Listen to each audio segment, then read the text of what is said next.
until we are gripped with joyful impulses of the gospel, joyful inner impulses of the gospel of grace from the inside, until we're gripped by that, we're always thinking in terms of doing external duties with pressures from outside. So here's the list of stuff to do. God will be pleased if we do it. And now we're going to work up the willpower to do it. That's just a religion. That's religion. That's morality. Christian hedonism, C.S. Lewis at this point, is massively penetrating and insightful. Listen to these two quotes.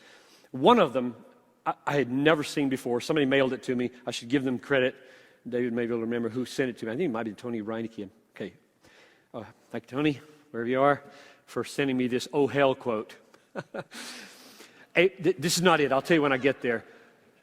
A perfect man would never act from a sense of duty. He'd always want the right thing more than the wrong one. Duty is only a substitute for love of God or of other people, like a crutch, which is a substitute for a leg. Most of us need the crutch at times, but of course, it's idiotic to use the crutch when our legs, our own loves and tastes and habits, can do the journey on their own.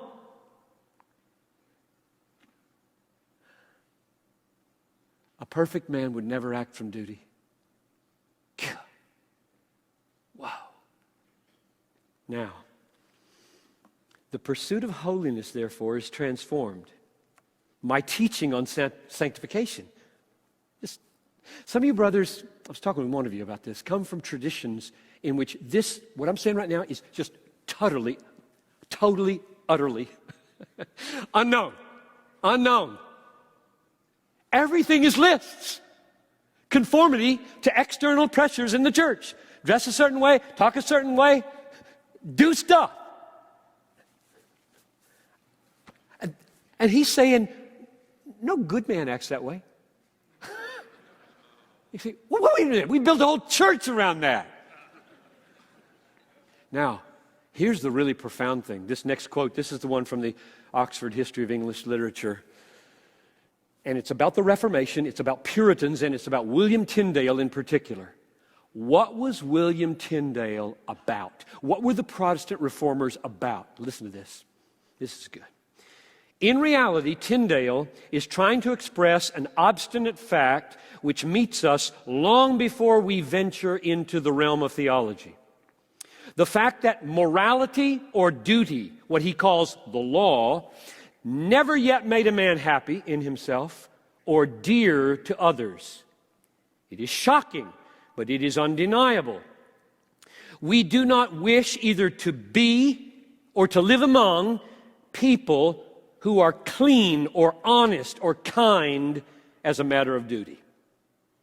We want to be and associate with people who like being clean and honest and kind.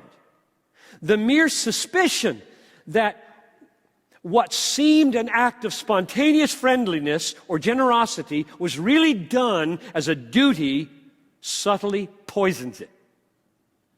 In philosophical language, the ethical category is self-destructive.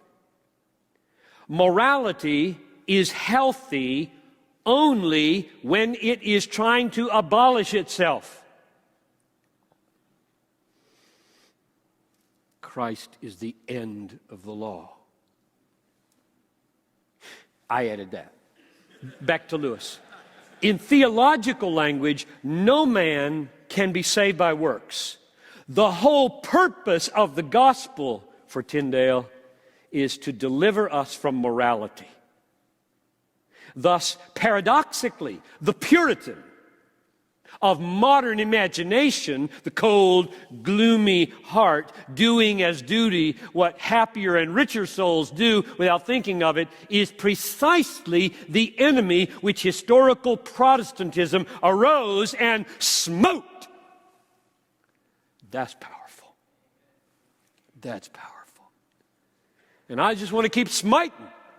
That's what Christian hedonism is. It's the smite on morality. It's the smite on religion. It's the smite on externality and performance and stuff, laws and lists that don't come from in here, that have never tasted the joy, that have never embraced the absolute, rock-solid, heart-enlivening truth. We're at war. That's what Christianity is, in my judgment.